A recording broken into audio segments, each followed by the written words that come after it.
Bonjour d'abord, et ce qu'ils m'ont dit, c'est ce que me disent aussi beaucoup de nos concitoyens. Pourquoi l'Europe n'est pas aussi présente là où elle est attendue et pourquoi elle est aussi parfois contraignante là où elle n'est pas espérée.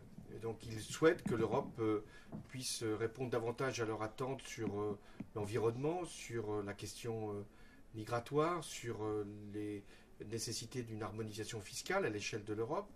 Mais ils s'inquiètent aussi de cette poussée du nationalisme parce que cette Europe qui est comme l'air qu'ils respirent, naturelle, ils ont peut-être compris ces derniers mois qu'elle pouvait aussi se défaire, cette Europe-là.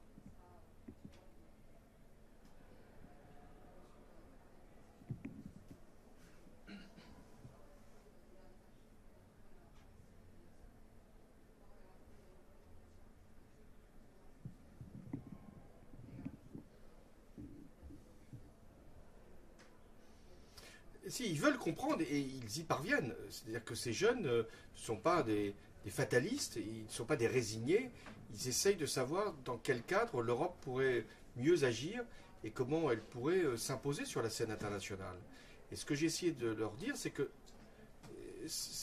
le risque n'est pas que l'Europe se divise et finalement se sépare. Le Brexit restera, à mon sens, une exception.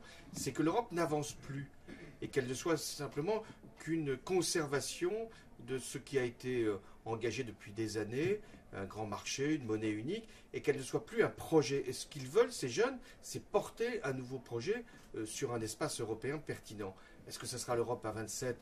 Peut-être pas. Est-ce que ce sera une Europe plus réduite, toujours dans cette même union sur le continent, mais une Europe qui voudra à quelques pays aller de l'avant